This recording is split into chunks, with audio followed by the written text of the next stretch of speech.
Hi children, welcome you all to our next video class of the very first unit of our ninth standard titled Humor.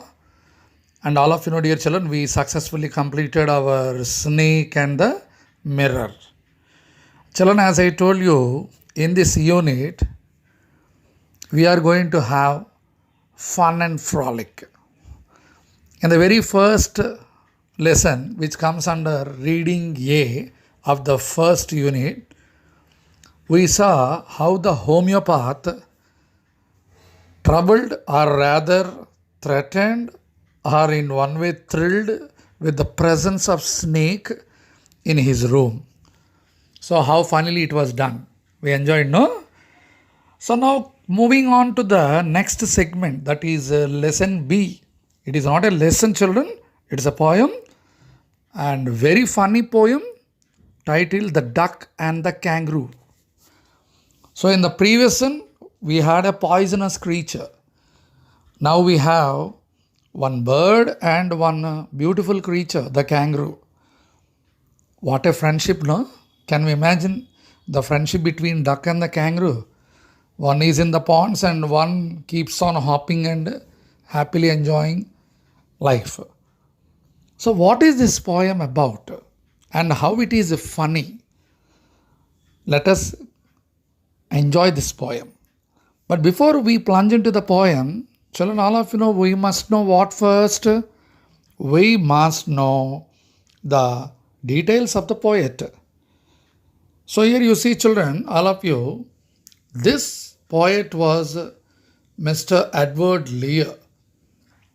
He was a British artist, illustrator, author, poet, and renowned today primarily for his literary nonsense. See, literary nonsense means what? When you go through the poem, you start reading, you feel, is it really real? No, it is not really real. See, this poetry of his, means Edward Lear's, is to enjoy. So let us not think logically. That's why it is called literary nonsense. And he is very good at writing such type of literary nonsense. And if his childhood, he suffered from ill health. Sorry, children, not if his childhood, in his childhood. See, imagine life in the childhood only completely filled with ill health means. Do we feel happy? No way. So, ill health he had, big ill health. And afterwards, his principal areas of work as an artist were threefold. But before becoming an artist, children, because his health was declined, in the later life, he died of a heart disease. But before that, he did many works. And his artistic work was threefold. Threefold means in three varieties. As a draftsman employed to illustrate birds and animals. That time only started drawing about birds and animals in an illustrated way. And making colored drawings during his journeys. He started traveling, imagine, when he was traveling. So, all his journeys, he applied some colors and he made the journey colorful. Lear is principally known for his popular nonsense works rather than as a travel writer. Mostly widely known. So, if you go through Edward Lear, just Google it and know about him, you can find most of his works are nonsense works only. That means when you start reading, you really feel funny. Hey, can it happen? Hey, how re? No, that type of some doubts will get. But one thing, they are really amusing to read. And these show a great ability to use with release the sound of real and invented English words. Some words actually we don't find in the dictionary also. When we go through reading, we feel, can this verse be used in this way? So such type of works we can find in Lear's writings. So present the poem, The Duck and the Kangaroo, is a poem with a touch of light of humor. Naturally, as I told you in the beginning itself, the duck is in the pond, children. And how can we expect the duck speaking to a kangaroo? That duck has a desire in this poem. It wanted to go around the world, enjoy the world. All of you know the duck's world is in the pond, or just it comes out near to the pond, it's just puts its web feet for a while near to the pond on the land, and then again it goes into the pond. All of you know we can't see the web feet of the duck when we feel that it was floating, but the feet are inside the water and very slowly it does. If you remember, here I am going to quote one beautiful song of Ram Charan and Tamanna. So Tamanna did this duck step. You try to recall that movie. Beautiful duck step she did with Ram Charan Tej in one movie, in one song. What is that song? Which movie? I am not going to tell you. You recall how beautifully she sat down along with the group dancers and she did the duck step. It was a great sensation those days. Of course, not very big, long days back. Once you try to recall which movie, which song, you can see a duck moving. Of course, all of you know the duck, but a human being, that too a dancer like Tamanna, like doing the action, the swimming of the duck, it's really superb. Okay, let us come from movies to her poem. So here, imagine a duck asked kangaroo, Kangaroo, would you please take me and show me the world? Because in no time you'll keep on going, jumping, hopping across the lands, mountains and all, no? Will you please? Please take me. I'll very carefully sit on your back. Please, kangaroo, will you? The duck asked. Do you think kangaroo accepted readily? Kangaroo has some instructions, some rules and regulations she laid. So what are the rules and regulations? How the conversation went on between these two creatures? This is all a poem. A literary nonsense it is. See, once again I'm telling you children, don't go logically how a duck can speak, how kangaroo can speak, and how is it possible. In these type of literary nonsense works, as I told you earlier, no question of logic.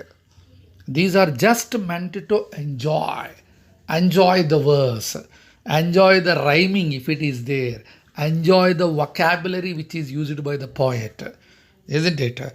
And enjoy the various figures of speech used by the poet like simile, metaphor, personification.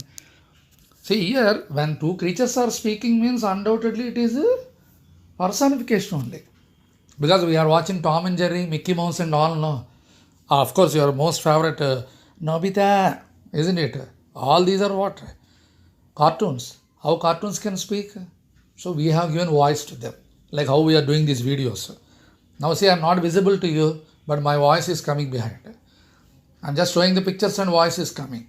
Like that, if I make the kangaroo speak, imagine that in the recent movie, I think Lion King or something, great actors of our film industry, they give voice to the creatures, no? How beautiful it is. Amitabh Bachchan speaking for the lion or somebody else, isn't it? For a monkey, somebody, isn't it? I don't know. I don't remember. I think you remember all these things. So you enjoy in that way. The pure humor comes out from this beautiful poem written by Edward Lear.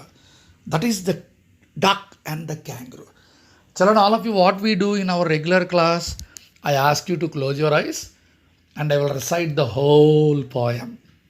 First, what we have to do, we have to close our eyes and listen to the poem, which is either sung by me or recited by me.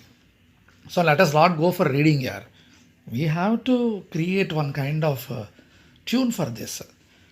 One assignment I am giving you children afterwards. What you have to do now, every one of you should tune at least one stanza. One stanza of this poem. We have exactly 2 plus 3, 5 stanzas are there children. So any stanza you take. I don't want complete poem from everybody. You take one stanza and try to make your own John, isn't it? So before we go, children, before we go deep stanza wise, I'm going to present you this beautiful poem with music. Please try to enjoy. Okay, enjoy this. And what you have to do now, listen to it again. Don't simply watch once and close, go for the assignment. First, listen to it. Enjoy all the 5 stanzas which are musically presented to you. And what is the assignment, do you know? Very simple assignment. One tune, first of all, you have to make and you have to send to me in the form of a voice message. No writing here, still there, writing I'll give you. But this is the first time I'm asking you to submit your voice message. Just tell your name. Sir, I am so and so section. That's it. Roll number not necessary. So you have to select any of the 5 stanzas in your own tune, no problem. Movie songs also allowed here, no problem. So that is the beautiful assignment which I am giving to you. So for the first time, I am expecting a voice message from every one of you, both 9th A and B, okay, to be sent to me. This is your assignment. But before signing off, children, please enjoy the poem presented to you in a musical way. Okay? And next coming videos, we'll discuss stanza wise. Okay, children? Bye. See you in my next video. Catch me up. Said the duck to the kangaroo, good gracious of you all. Over the fields and the water too, as if you never would stop. My life is a bore in this nasty pond. I long to go out in the world beyond. I wish I could hop like you kangaroo. Said the duck to the kangaroo. Please give me a ride on your back, said the duck to the kangaroo. I would sit quite still and say nothing, but quack, quack, quack, quack, the whole of the long day through. And we go to the tea and jelly bully, over land and over the sea. Please take me a ride or two, said the duck to the kangaroo. Said the kangaroo to the duck, this requires some little reflection. Perhaps only hope it might bring me love, and there's his but one objection, which is if you let me speak so bold, your feet are unpleasant, little and cold, and would probably give me the rheumatis, said the kangaroo to the duck.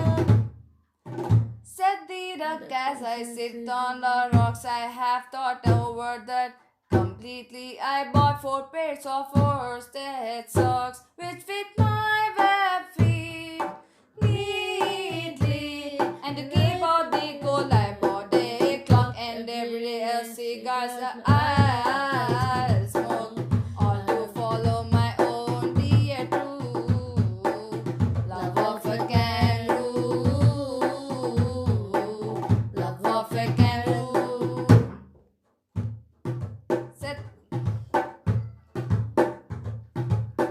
Said the kangaroo, I'm ready, all in the moonlight pale. But to balance me well, the duck sits steady, sits steady, sits steady, and right at the end of my tail. So every day went with the hop and run, and they hoped the world would 3 times round, round, round, round, round, round, round.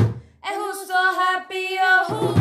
And who's so happy, oh who? Oh who? As the duck and the kangaroo, said the kangaroo, I'm ready.